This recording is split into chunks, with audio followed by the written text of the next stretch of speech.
So now we're moving on to the what, the implant choice. So I had the H1 ceramic on ceramic hip resurfacing in February 2026, which at the time of doing this video is just over 3 weeks ago. I would have actually been equally happy with the resurf, but the surgeon that I wanted to do my surgery developed and uses the H1. And as I've personally done 27 H1s on my own patients in the H1 study trial, I was more than happy to have the H1. Both are excellent modern options that eliminate the drawbacks of older metal-on-metal designs while keeping resurfacing's core benefits. As I've said previously, I've done over 7,000 total hip replacements, many in very active people who have actually managed to return to some level of sport. So these are an option, but having a long experience with all sorts of implants and their long-term follow-up, their complication profile, their revision risks, and long-term patient satisfaction in my own outpatient clinics, I chose a resurfacing. Metal-on-metal resurfacing was once the #1 choice for highly active sporting patients. In some cases, still be the case. Some household name sportsmen have had them and have managed to continue to perform at international level sport. They've got a proven long-term data results of 97% survivorship at 19 years in well-selected cases. But the metal ion release, potential tissue reactions, and higher follow-up requirements shifted my preference towards ceramics.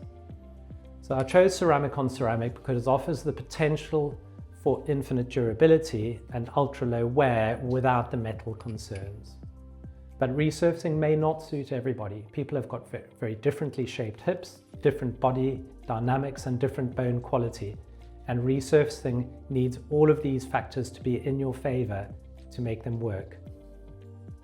I actually had my own hip dynamics put through a full analysis and planning using the Corin Optimized Positioning System software. This uses a CT scan and spinal X-ray analysis data to assess whether I would be a suitable candidate, and I was satisfied that a resurfacing implant is well suited to the way that my back and my hips currently interact. I also found that I would have taken the very smallest size of the Adept metal-on-metal resurfacing, and we know that the very best results at 20 years are in our biggest patients, which again swayed me strongly towards having a ceramic resurfacing despite the lack of long-term follow-up. Early to mid-term evidence from multi-center cohort trials, namely the H1 study, show promising results, significant improvements in pain, function, and activity scores at 2 years, with 45% of patients returning to high-impact activities.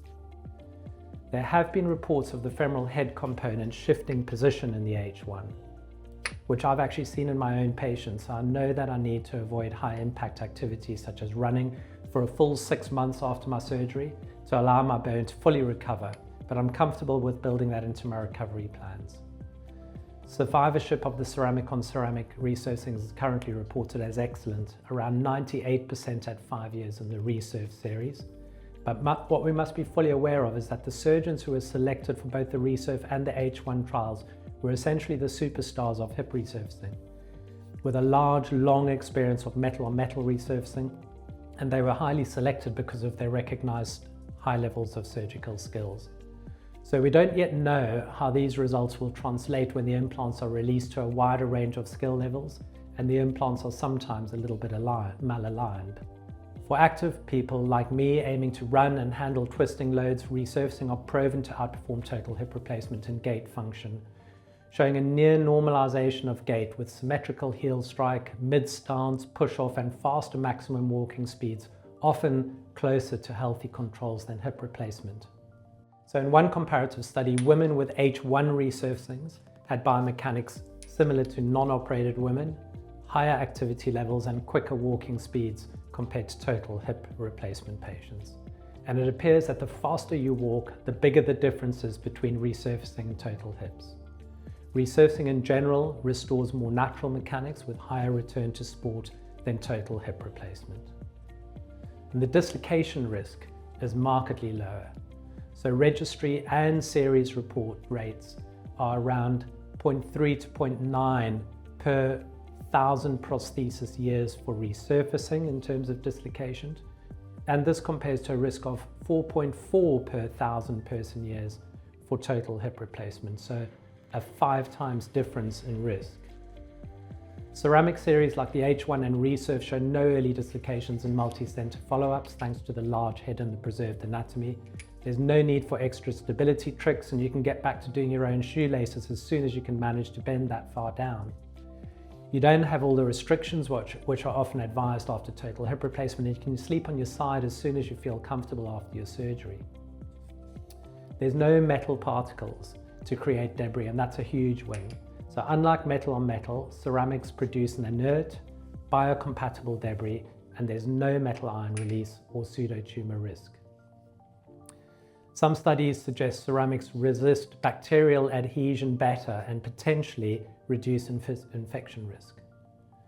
But there is a risk of such a fine surface bearing as this causing a sound which sounds a bit like a squeak or a groan when the hip is stressed in certain positions, and that causes loading on the edge of the implants, so be aware of that.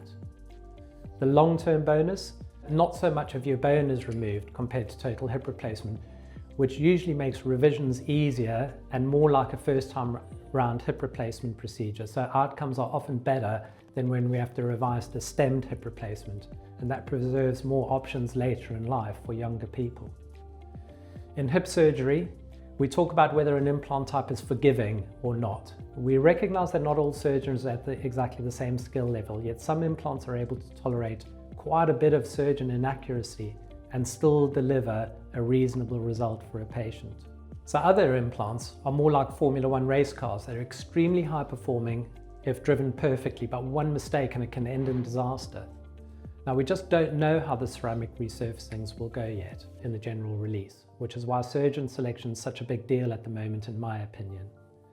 There is a possibility that the implantation technique is so crucial and sensitive to surgeon variation that they fail in high enough numbers within the first 5 years that they get withdrawn from general use. Again, I'm fully aware of that risk, yet I still chose to have it implanted in me.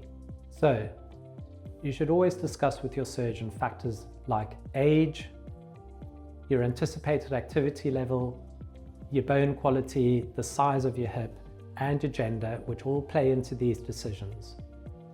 But these new ceramic resurfacings have opened up resurfacing to more patients, including women and smaller hips, where metal on metal were essentially restricted.